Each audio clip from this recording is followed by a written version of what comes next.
ఆయన చాలా నెమ్మదిగా, చాలా సౌజన్యంతో ఒక సన్నిహితమైనటువంటి మిత్రుడిగా చాలామందికి పరిచయమైనటువంటి వ్యక్తి.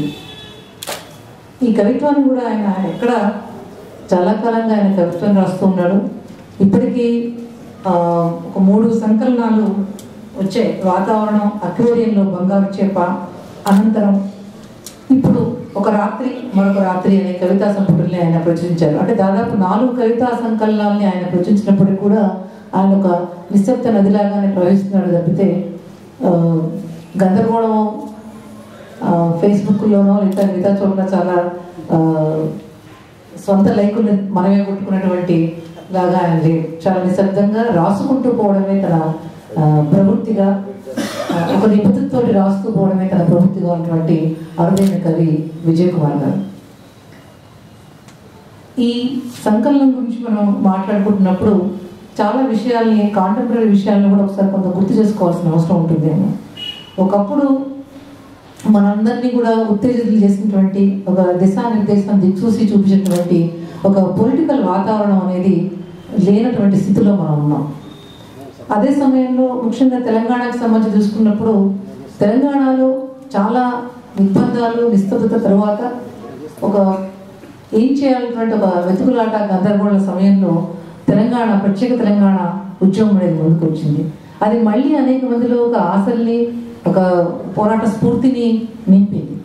మళ్ళా తెలంగాణ ప్రాంతంలో అనేక మంది కవులు, పాటలు రాసేవాళ్ళు, పాడేవాళ్ళు, ఒక సాహితీ వాతావరణం అనేది చాలా పెద్ద ఎత్తున తెలంగాణ ప్రాంతంలో ముందుకు వచ్చింది. అందుకనే గతకాలపు నేపథ్యాలకి ఇప్పుడున్నప్పుడు నేపథ్యాలకి మధ్య ఒక ఒక మార్పు అనేది ఉన్నప్పటికీ కూడా సీరియస్గా ఆలోచించగలిగినటువంటి వాళ్ళ దృష్టిలో మాత్రం ఒక సైద్ధాంతిక ధార, దృష్టి అనేది ఎటువంటి వాతావరణంలో మార్పులు జరిగినా, ఎటువంటి పొలిటికల్ సిచ్యుయేషన్స్ మన ముందు ఎవరు చేయనప్పటికీ కూడా ఆ నిబద్ధతని, ఆ కమిట్మెంట్ని నిలబెట్టుకోవడం ముందుకు సాగుతూ ఉంటాం. ఈ కవితా సంకలనంలో నాకు కనిపించింది చాలా ఆ కవిలో ఉన్నటువంటి అంతర్మథనము, ఒక పొలిటికల్ పర్స్పెక్టివ్, ఒక కాన్సెప్ట్ తనకి సంబంధించి సమాజాన్ని విశ్లేషించడంలోనూ, అలానే జెండర్ ఇష్యూస్ సంబంధించి మహిళల సమస్యల్ని మహిళల కోణం నుంచి అర్థం చేసుకున్నటువంటి ప్రయత్నము, ఆ తర్వాత తన అస్తిత్వాన్ని, తన లోపల వేదనని, తన అంతర్మథనాన్ని, తన తాత్విక దృష్టిని, తనని తాను వెతుక్కున్నటువంటి కొన్ని తాత్విక పోయమ్స్ ఇవన్నీ కనిపించాయి. అదే రకంగా తను ప్రేమ గురించి కూడా రాశాడు. ఆ ప్రేమ, వాటిలో ఉన్నటువంటి చాలా సున్నితమైనటువంటి ఫీలింగ్స్ని మన ప్రేమ నుంచి మనం ఎలిమినేట్ కావడం అనేటువంటి ఒక స్థితి నుంచి మళ్ళీ ఒక ప్రేమని పొందడం అనేటువంటి ఒక స్థితిని ఆయన చాలా చాలా సెన్సిటివ్గా, ఎమోషనల్గా రాసినటువంటి విషయాన్ని. అలాగే తెలంగాణకు సంబంధించినటువంటి రాసిన కవితల్లో కూడా ఒక సంభాషణ కోసం అనే దాంట్లో కూడా తను మిగిలినటువంటి కవిత్వానికి, విజయ్ రాసినటువంటి కవిత్వానికి ఒక భిన్నత్వం ఉందని నాకు అనిపించింది. ఈ కవిత్వంలో మనం విభజనకు సంబంధించి ఎంత మాట్లాడుతున్నప్పటికీ అటు ప్రజలు ఉన్నారు, ఇటు ప్రజలు ఉన్నారు. అటుపక్క ఉన్నటువంటి వాళ్ళ సమస్యలు, ఇటుపక్క ఉన్నటువంటి సాధారణ ప్రజల సమస్యలు ఒకటే. అందుకని ఒక సంభాషణ జరగాల్సిన అవసరం ఉంటుంది. ఈ సంభాషణ ఒక బెంచ్కి అటు ఇటు కూర్చొని మనం మాట్లాడుకోవాల్సి ఉంటుంది అన్నప్పుడు ఎరుక ఉధృతంగా ఉద్యమం సాగుతున్న సమయంలో కూడా విజయ్కి ఉండింది. అంటే నేను అనుకోవడం, ఒక పొలిటికల్ పర్స్పెక్టివ్ అనేటువంటి ఉన్నటువంటి వాళ్ళకి అట్లాంటి సాధ్యం. ఆవేశాలతోటి కొట్టుకుపోవడం అనేది కాకుండా ఇవాళ మనం చూస్తూ ఉన్నాం. తెలంగాణ రాష్ట్రం వచ్చిన తర్వాత అక్కడ ఆంధ్రాకి, ఇక్కడ తెలంగాణకి మధ్య రాష్ట్రం వచ్చినటువంటి ఒక సంతోషం తప్పితే ఏం జరుగుతుంది? అక్కడ సింగపూర్ని, ఇక్కడ దుబాయ్కి కరచాలనాలు చేస్తున్నటువంటి స్థితి కనిపిస్తూ ఉన్నది. అక్కడ ప్రైవేటైజేషను, అక్కడ రాజధానుల పేరిట ల్యాండ్ ఎక్విజేషను, ల్యాండ్ని ఎక్వైర్ చేసుకోవడం అనేది, ఇక్కడ రకరకాల మల్టీనేషనల్ కంపెనీలకి ఆహ్వానాలు, ఆ తర్వాత ఫార్మాస్యూటికల్ కంపెనీస్కి గ్రేహౌండ్స్ని చుట్టూ కాపలా పెట్టి విమానంలో అక్కడ దిగి ఈ రామ్కీలు, ఈ ఫార్మాస్యూటికల్ కంపెనీస్ ఏవైతే తెలంగాణ, ఆంధ్ర ప్రాంతంలో ఒక దుర్మార్గాన్ని చేశారో, హిట్రో కంపెనీలు, ఆ ఆంధ్ర పెట్టుబడిదారులకు సంబంధించినటువంటి వాళ్ళనే మళ్ళీ తీసుకొస్తున్న స్థితి. రామోజీరావు పొలంలో నేను నాగళ్ళు పెట్టి దుమ్ముతానని చెప్పినటువంటి వ్యక్తి మళ్ళీ వచ్చి ఇక్కడ అద్భుతమైనటువంటి వ్యక్తి ఈ రకమైన డెవలప్మెంట్ ఎక్కడా చేయలేదని పోయినటువంటిది. మనం ఎవరిని నమ్మాలి, ఎవరిని మనం మన వాళ్ళని మనం అనుకోగలుగుతాం.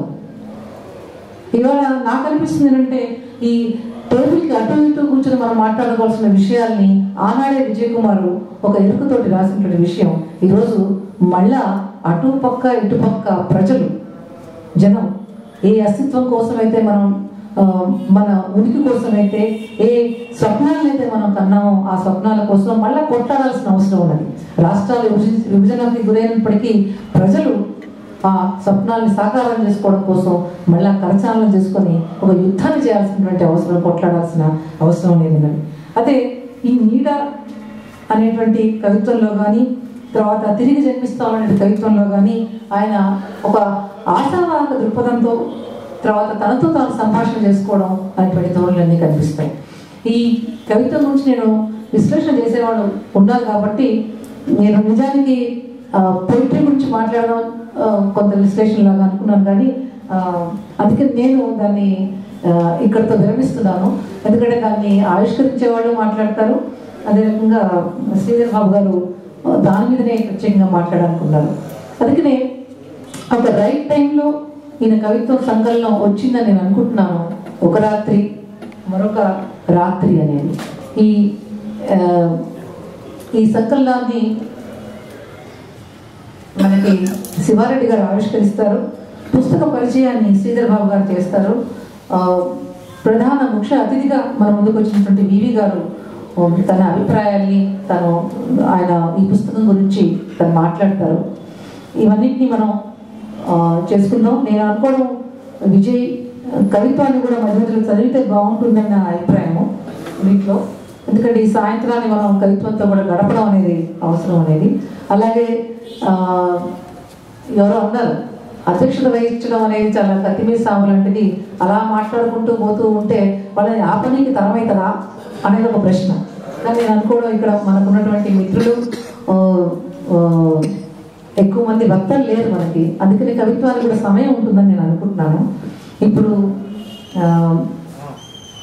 ఈ పుస్తకాన్ని శివారెడ్డి గారు ఆవిష్కరిస్తారు, ఆయన మాట్లాడతారు.